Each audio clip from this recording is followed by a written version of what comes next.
وبه نستعين على أمور الدنيا والدين والصلاة والسلام على أشرف الأنبياء والمرسلين سيدنا مولانا محمد وعلى آله وصحبه أجمعين. Berkata Imam Al-Ghazali rahimahullah, nafa'ana bi'ulumihi fid darain.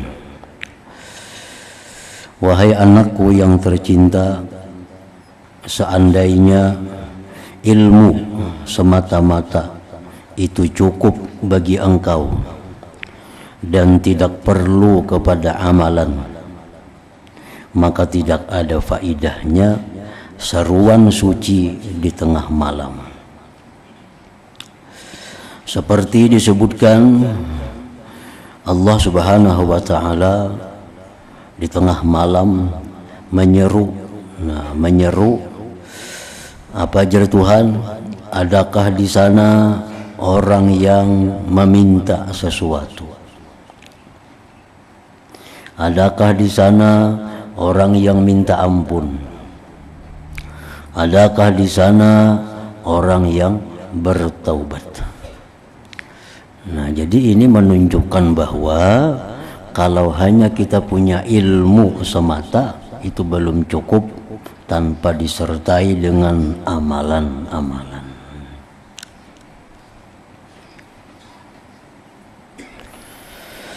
Diriwayatkan bahwasanya sebahagian daripada sahabat radhiyallahu anhum ajma'in menyebutkan tentang keindahan kepribadian Sayyidina Abdullah bin Umar radhiyallahu anhuma di sisi Rasulullah sallallahu alaihi wasallam. Artinya sahabat-sahabat Nabi ini memuji Abdullah bin Umar di hadapan Rasulullah sallallahu alaihi wasallam. Abdullah bin Umar itu orangnya bagus, orangnya ini itu, kebaikan-kebaikannya disebut oleh sahabat Nabi. Lalu baginda Rasulullah bersabda, ni'mar rajul huwa law kana yusalli bil-lail. Artinya jar Nabi, Abdullah bin Umar itu sangat baik orangnya. Apalagi kalau beliau bangkit sembahyang di waktu malam. Ni'mar rajul huwa law kana yusalli bil-lail. Ujar Nabi itu bujur, Abdullah bin Umar itu orang yang sangat baik. Lau kana yusalli bil-lail, jikalau dia sembahyang di malam hari. Nah, jadi di sini artinya Rasulullah sallallahu alaihi wasallam menganggap orang itu baik apabila orang itu sudah bisa sudah mampu untuk sembahyang di tengah malam itu. Kayak kita berilmu, kita sosial, kita berbuat baik macam-macam, tapi kalau kita belum bisa untuk bangun sembahyang di tengah malam, itu masih belum lengkap kebaikan kita. Sebab jar Nabi apa? Ni'mar rajul huwa law kana yusalli bil-lail. Abdullah bin Umar itu sebaik-baik laki-laki jikalau dia sembahyang di tengah malam. Nah, jadi orang-orang yang bisa istiqamah, orang-orang yang bisa mudawamah rutin selalu salat malam dengan ikhlas karena Allah, itu bisa dijadikan alamat bahwa ini orang adalah orang yang baik, orang yang baik. Tetapi sebaliknya, bagaimanapun orang itu baiknya, masih belum bisa sembahyang sunnah di tengah malam, itu masih belum bisa sepenuhnya dikatakan orang yang baik. Nah, seperti Ibnu Umar tadi. Nah, lanjutan kisah ini sampai kabar ini kepada Ibnu Umar.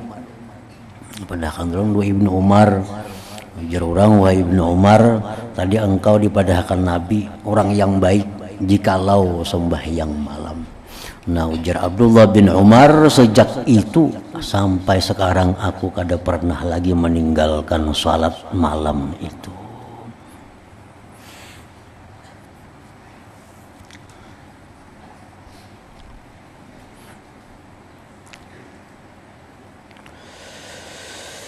Memang perkataan Imam Al-Hasanul Basri radhiyallahu anhu bahwa untuk melazimi mengistiqamahkan salat lail itu sulit kalau kita masih ada punya dosa-dosa yang besar di sisi Allah Subhanahu wa taala.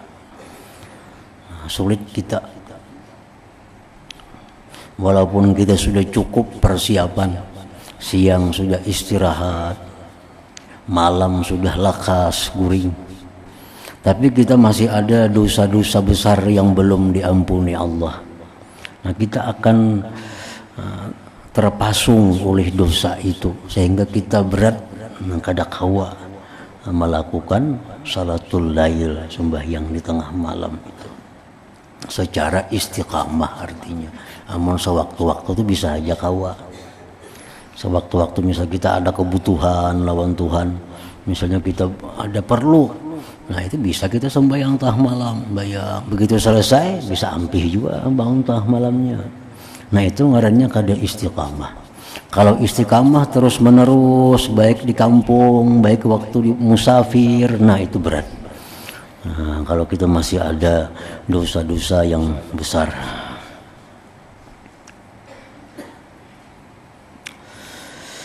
Dan Rasulullah sallallahu alaihi wasallam pernah berkata kepada salah seorang sahabatnya, "Ya fulan, la tuksirin nauma bil-lail. Fa inna kasratan naum bil-lail yad'u sahibah fakiran yaumal qiyamah." Wahai fulan, jar Nabi, janganlah engkau terlalu banyak tidur di waktu malam. Karena terlalu banyak tidur di waktu malam itu menjadikan seseorang fakir di hadapan Allah pada hari kiamat nantinya. Nah, karena qiyamul lail ini ibadah yang paling bisa kita harapkan. Karena waktunya tengah malam, kada ada orang nang tahu. Jadi ibadah kita yang bujur-bujur murni semata-mata karena Allah itu diharapkan dari itu bangun malam. Seperti perkataan Imam Junaid Al-Baghdadi, begitu Sidin wafat, ada yang bermimpi bertemu beliau, lalu ditanya kepada Imam Junaid, amal apa yang paling membanggakan di sana? Nah, dijawab oleh Imam Junaid bahwa ilmu-ilmu yang kumiliki itu tidak memberi manfaat. Nah, pelajaran yang kuajarkan kada aku dapati manfaatnya. Yang aku dapati manfaatnya itu disirin hanya beberapa rakaat sembahyang yang kulakukan di tengah malam itu. Nah, karena amaliyah kita yang kelihatan manusia ini itu sulit untuk mendapatkan keikhlasan. Nah, sulit mendapatkan keikhlasan. Nah, kalau sembahyang di tengah malam, siapa nang tahu? Kecuali kita seorang pada kita berana aja kada nang tahunya orang. Nah, jadi itu bujur-bujur ikhlas. Nah, jadi artinya sembahyang di tengah malam itu dalam tahap pemula ya kada perlu banyak, walau rakaatain 2 rakaat itu pun cukup. 2 rakaat sembahyang antara pukul 12 sampai subuh tuh, jam 1 kah, jam 2 kah, jam 3 kah, jam 4 kah, walau 2 rakaat. Nah, dengan adanya kita itu, maka kita sudah tergolong dalam golongan orang-orang yang qiyamul lail. Akan jar Nabi, sembahyang malam itu da'bus salihin, itu merupakan gawian orang-orang saleh. Sembahyang malam itu adalah da'bus salihin, gawian orang-orang salih. Nah, jadi kita bangun tengah malam umpat juga sembahyang 2 rakaat, kita tak kelompok juga, tak gabung juga dengan orang-orang yang salih itu.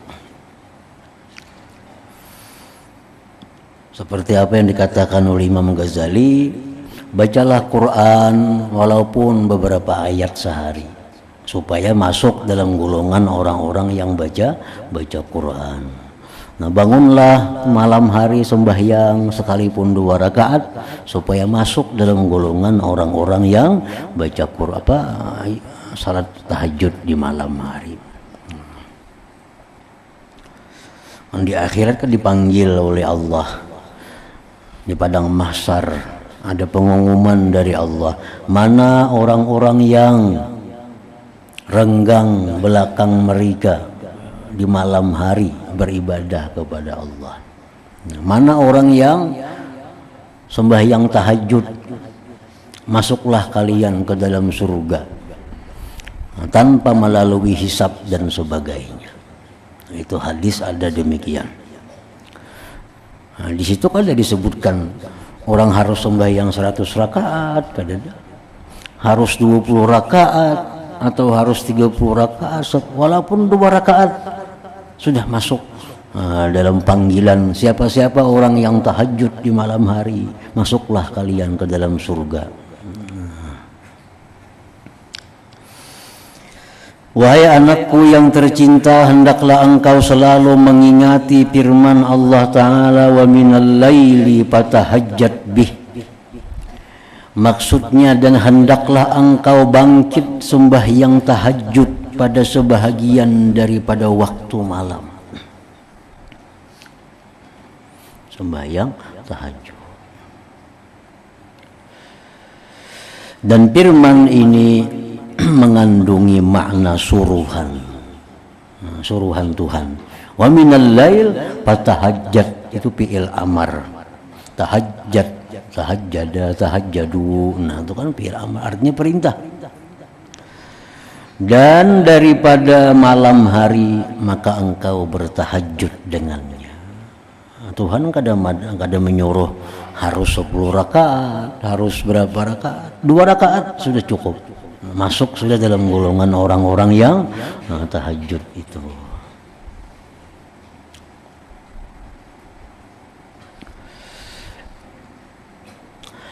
Dan firman ini mengandungi makna suruhan. Wabil ashari hum yastaghfirun, surat Az-Zariyat ayat 18. Maksudnya, dan di waktu sahur mereka senantiasa beristighfar akan Allah. Dalam firman ini mengandungi makna syukur. Makna syukur artinya makna pujian Allah kepada orang-orang yang di waktu sahur itu minta ampun kepada Allah. Memang waktu yang paling bagus untuk tobat minta ampun itu adalah waktu menjelang subuh. Waktu menjelang subuh. Sampai-sampai Nabi Yakub pun beliau memintakan ampun kepada Allah terhadap perilaku anak-anak beliau kepada Nabi Yusuf alaihissalam. Nyisitin kena aku mintakan ampun. Arti kaina itu menunggu waktu sahur. Jadi waktu sahur itu waktu semacam khusus disediakan Allah untuk orang-orang yang istighfar.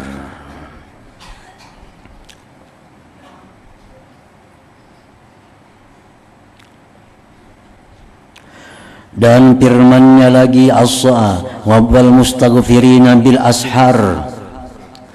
Maksudnya mereka yang berjaya itu ialah orang yang selalu beristighfar di waktu sahur. Dalam firman ini mengandung peringatan dari Allah bahwa kalau hendak jadi orang yang hebat, kalau hendak jadi orang yang mulia, maka di waktu sahur itu perbanyak istighfar kepada Allah Subhanahu wa taala. Telah bersabda Rasulullah sallallahu alaihi wasallam, "Thalathatu aswatin yuhibbuha Allah Ta'ala, sautud dik, wa sautul ladzi yaqra'ul Qur'an, wa sautul mustaghfirina bil ashar." Artinya,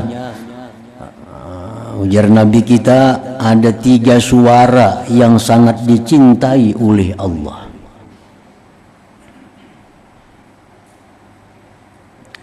Suara ayam jantan yang berkukuk di waktu sahur. Ayam mengkukuk di tengah malam waktu sahur. Suara orang yang membaca Al-Quran. Yang ketiga, dan suara orang yang beristighfar di waktu sahur. Ini 3 suara yang sangat dirindukan oleh Allah, dicintai oleh Allah Subhanahu wa Ta'ala. Dan berkata Sufyan Ats-Tsauri radhiyallahu anhu, sesungguhnya Allah Ta'ala menciptakan satu angin yang berhembus di waktu sahur untuk membawa zikir dan istighfar kepada Tuhan Raja yang Maha Perkasa. Dan beliau Imam Sufyan Tsauri berkata lagi, apabila bermula malam, maka memanggillah suatu panggilan dari bawah arasy Allah. Hendaklah para abidin segera bangkit. Nah, ini hari masih sungsung lagi, belum tengah malam lagi, sudah ada panggilan di bawah arasy. Wahai orang-orang ahli ibadah, segera bangkit. Maka mereka pun bangkit dan terus bersembahyang dengan sembahyang yang banyak. Dan apabila sudah berlalu separuh malam, memanggil pula suatu panggilan dari bawah arasy tadi. Hendaklah para qanitin segera bangkit, orang-orang yang taat kepada Allah. Maka mereka pun bangkit dan terus bersembahyang sehingga sampai ke waktu sahur. Dan apabila datang waktu sahur, memanggil pula suatu pemanggil dari bawah arasy Allah. Hendaklah bangkit orang yang mau beristighfar. Nah, jadi bila waktu sahur itu ada panggilan dari malaikat di bawah arasy.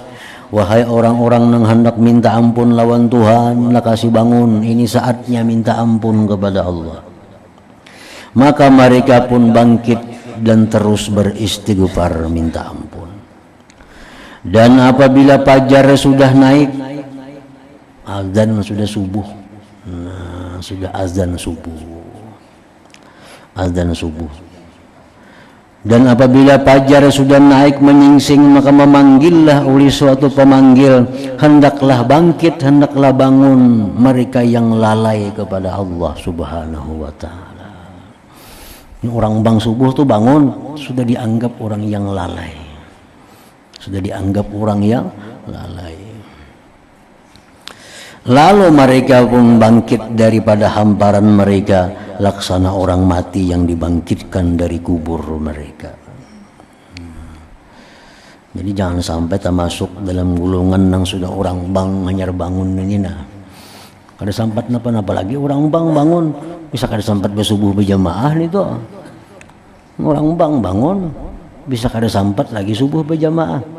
Namun waktu sahur bangun masih sampat. Nah, sampat beristighfar di waktu sahur.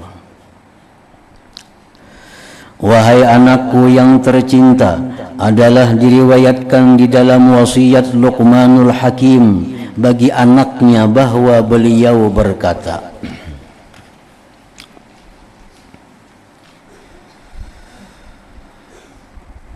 wahai anakku yang tercinta, janganlah sampai ayam jantan itu lebih bijak daripada engkau. Jangan sampai ayam itu lebih pintar daripada engkau. Ia berkukuk di waktu sahur, sedangkan engkau masih tidur lagi. Jangan sampai tak pintar ayam pada ikam ya sidin. Menasihati anak sidin. Ayam jantan itu waktu sahur sudah kuciakan kungkukan. Nah ampunnya maka guring lagi.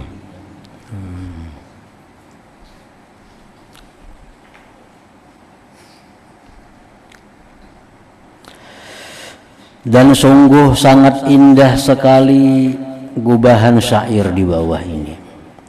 Laqad hatafat fi junhi lailin hamamatun ala fananin wahnan wa inni lanaimu. Kazzabtu wa baitillahi law kuntu ashiqa lama sabaqatni bil bukail hamaimu. Wa az'umu anni haimun zu sababatin li rabbi fala abki wa tabkil bahaimu. Sesungguhnya memanggil-manggil di kegelapan malam burung merpati yang bertinggir di atas kayu, ia terus saja menangis kerinduan, sedangkan aku asyik dalam tidur. Nah, burung-burung merpati itu bertinggir di malam hari, dia menangis karena rindu kepada penciptanya.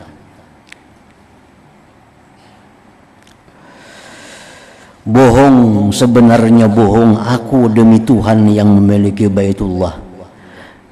Seandainya aku benar seorang yang asyik, seandainya aku benar orang yang mencintai akan Allah, sudah tentu burung-burung tidak akan mendahuluiku menangis. Kalau aku merasa cinta lawan Allah, itu bohong. Buktinya apa? Dahulu burung menangis daripada aku.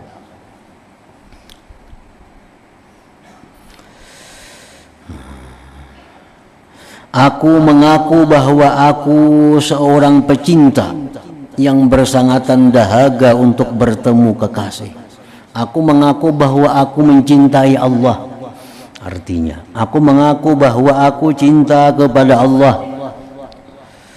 Namun kenapa aku masih belum pandai menangis seperti menangis binatang-binatang itu? Jadi artinya hanya sangkaan kita. Kita menyangka bahwa kita ini sudah cinta kepada Allah. Itu hanya sangkaan kita kalau didukung oleh bukti-bukti bahwa kita itu cinta kepada Allah Subhanahu wa ta'ala. Nasihat ke-11, ibadahmu hendaklah mengikuti aturan syara.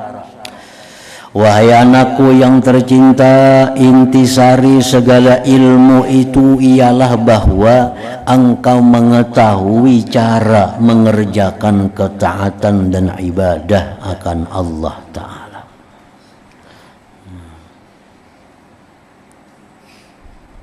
Jadi artinya ibadah itu kada selalu bisa dilakukan setiap saat.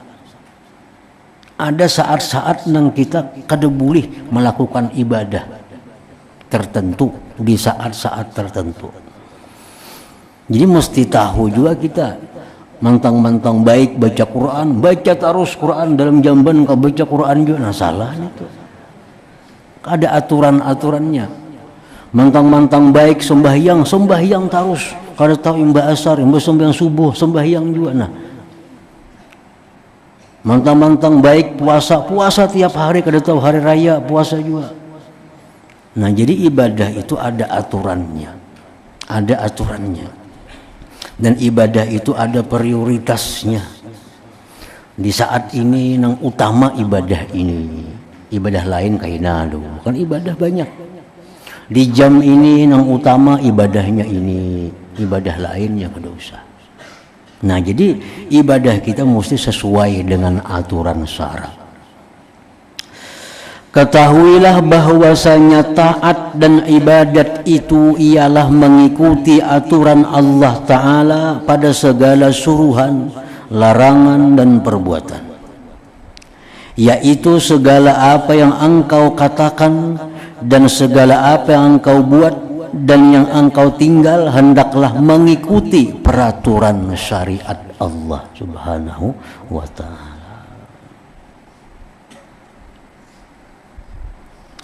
Kalau tidak, ia akan menjadi dosa. Nah, jadi dosa jadinya. Orang sembahyang sunat mutlak imbas sembahyang asar, jangankan pahala jadi dosa. Jadi dosa. Orang sembahyang sunat mutlak, sembahyang istikharah imbas sembahyang subuh jadi dosa. Orang sembahyang hajat imbas sembahyang subuh jadi dosa. Jadi ikuti juga aturan-aturannya itu.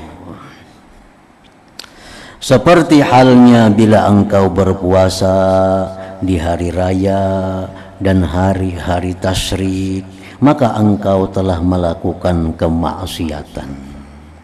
Melakukan kemaksiatan. Kada jadi berpahala, pada tujuan kita mencari pahala dengan puasa itu. Begitu pula halnya seandainya engkau sembahyang memakai pakaian yang dicuri, maka adalah juga berdosa.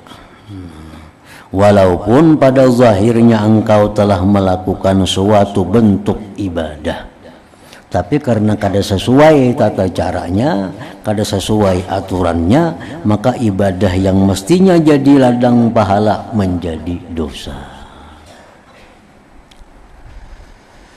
Nah, sembahyang kita ketinggalan sembahyang, ada ketinggalan sembahyang ini yang sengaja.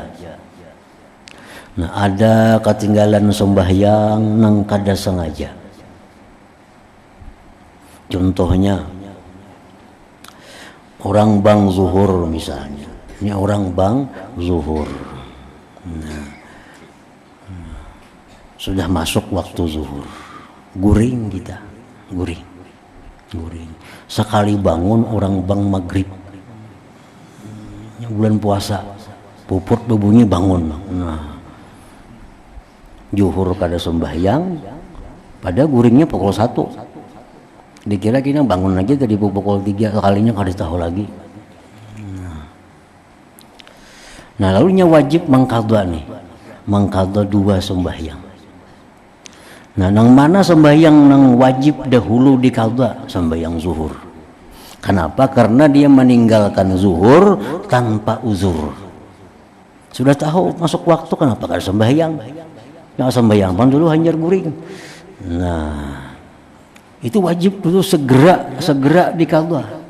Segera diqadha. Walaupun maghrib berdudi. Nah, walaupun maghrib berdudi, karena maghrib masih panjang waktunya. Nah, jadi maghrib dudiakan aja, karena masih panjang waktunya. Jadi sembahyang zuhur dulu diqadha, asar diqadha, hanyar maghrib. Kalau maghrib ini dianggap masih panjang waktunya. Nah, kalau bangun guringnya pukul 7 sudah, bahannya mau diqadha maghrib pulang. Atau kalau war waktu itu maghrib dulu akan selamatakan dulu. Nah, itu aturan-aturan syariat dalam beribadah kepada Allah. Wahai anakku yang tercinta, sayugianya perkataanmu dan perbuatanmu itu sesuai dengan peraturan syara. Karena ilmu dan amal yang tidak sesuai dengan aturan syara adalah sia-sia saja. Kalau jadi dapat pahala kita, nah justru sebaliknya dapat dosa. Kita misalnya berfitrah, nah berfitrah ini cukup saikungannya, beresnya segan saikung. Maka di fitrah ini kita seorang. Bini wajib juga dipitrahi, anak wajib juga dipitrahi. Nah, beresnya 3 liter setengahannya. Mengku pitrahi aku bini parai, pitrahi bini anak on aku parai. Nah agama kita mengatur ibda binafsika, mulai dengan diri engkau. Nah, pitrahi segan diri seorang dulu. Nah, seorang dulu pitrahi. Jangan mitrahi anak, jangan mitrahi bini, mencukup saikungannya, pitrahi untuk diri sendiri. Nah, bila kita mitrahi anak atau bini, kita parai, nah kada jadi hasil kita. Nah, walaupun berfitrah juga, keluar juga beresnya, tapi caranya los apa kada pas lawan syariat.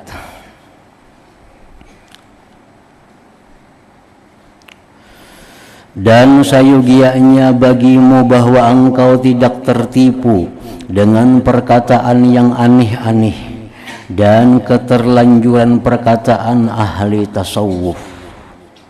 Nah, kita jangan hendak meniru-niru perkataan orang-orang ahli tasawuf yang sudah ma'rifat lawan Allah itu.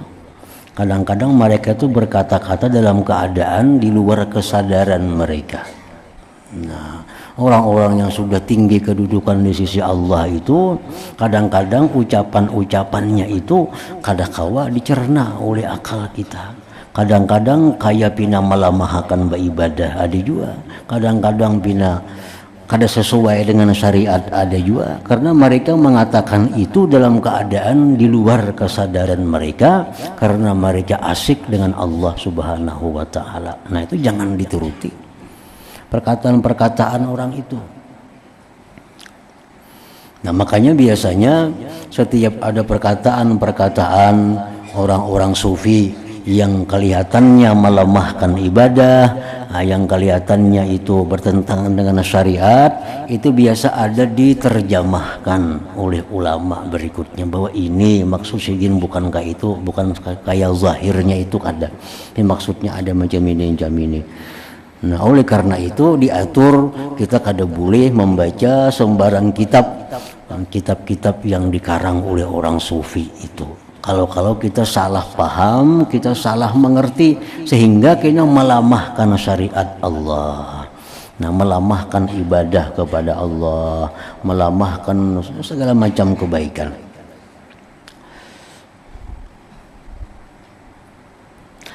Nah, karena jalan akhirat itu hanya dijalani dengan mujahadah, bersungguh-sungguh dan melawan hawa nafsu dan memotong dengan pedang riyadhah latihan, bukan dengan perkataan yang aneh-aneh dan ucapan-ucapan yang dirika-rikakan saja. Nah, itu tokoh-tokoh sufi.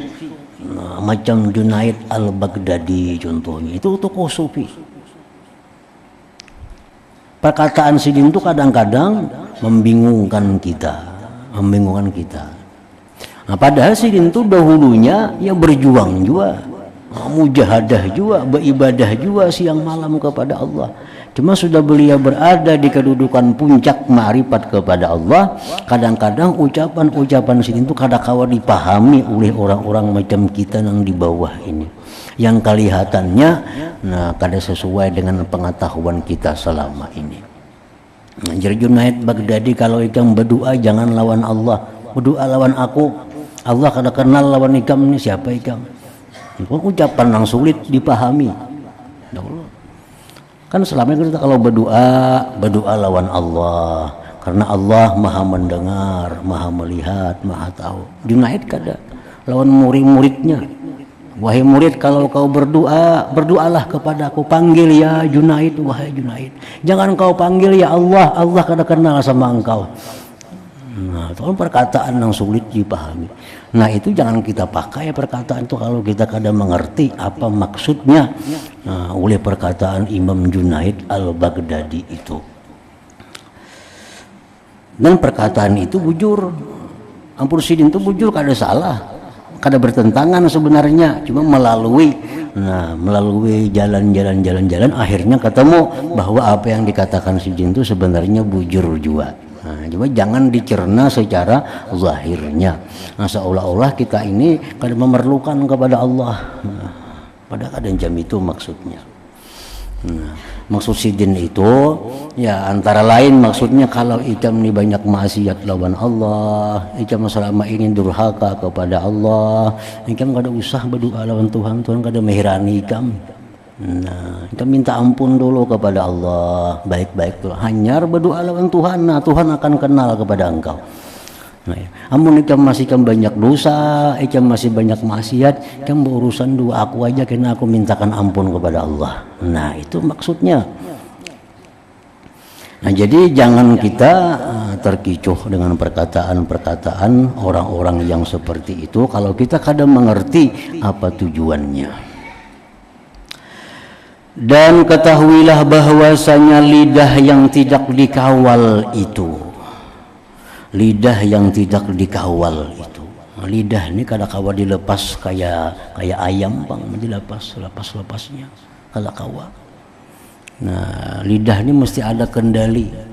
Kapan kita melepasnya, kapan kita menariknya. Sebab kalau kita mau ucapkan apa yang mau kita ucapkan, kita habis. Kada bisa amal lagi, semua habis dimakannya lidah kita itu. Nah, kita menggibah orang, berapa amal kita habis. Kita memfitnah orang, berapa pulang amal kita habis. Habis amal kita. Nah, termasuk dosa di mulut adalah menyampaikan setiap berita yang diterima. Itu kada boleh. Jar Nabi, cukuplah engkau itu sudah berdosa bila engkau selalu menyampaikan apa yang kau dengar. Nah, jadi informasi jangan disampaikan. Ada kabar kisahkan, ada kabar kisahkan, ada kabar. Nah, itu kada boleh. Kalau macam itu jadi orang yang ahli dosa kayaknya jadinya. Nah, ada kabar dicerna. Boleh kan jadi sampaikan, mau sampaikan ada kada manfaatnya. Nah, itu maka ada setiap berita kisahkan, ada berita kisahkan. Nah, itu kayak suara kabar jadinya, mencari berita. Suara kabar gininya kada samuan dibuatnya, namun kada bagus itu. Nah, jadi lidah ini tidak dikawal, kada kawal.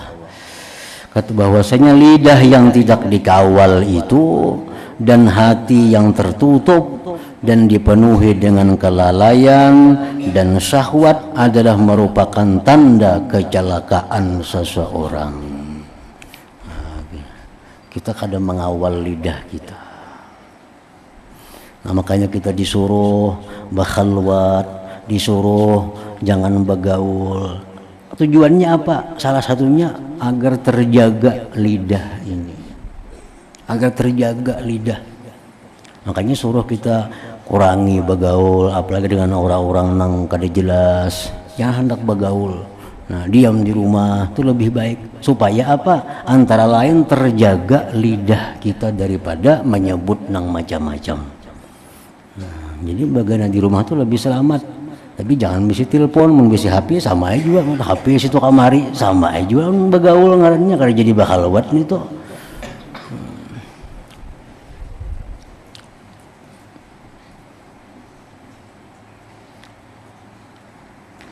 Dan apabila engkau tidak melawan nafsumu dan tidak bermujahadah dengan benar, maka sudah pasti hatimu akan tidak hidup. Nah, bila kita kada mujahadah, bila kita kada melawan dengan kehendak nafsu, nah, kita akan mati hati kita. Dan tidak bermujahadah dengan benar, maka sudah pasti hatimu tidak akan hidup dengan cahaya ma'rifat kepada Allah Subhanahu wa ta'ala. Nah, kemudian nasihat yang ke-12.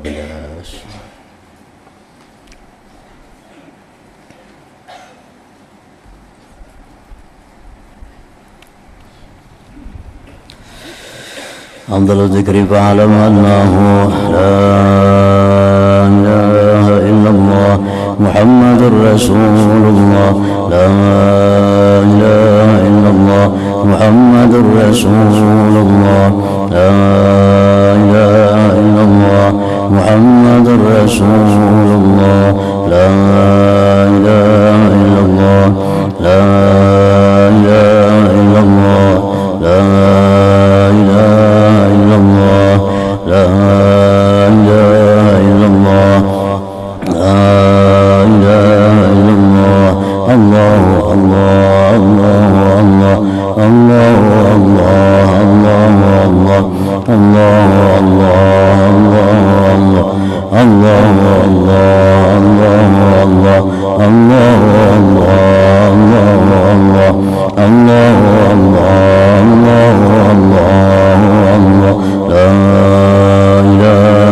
Allah Muhammadur Rasulullah, la ilaha illallah Muhammadur Rasulullah. Muhammadur Rasulullah, la ilaha illallah. Al-Fatihah. Iyyaka na'budu wa iyyaka nasta'in. Shiratal mustaqim. Shiratal ladzina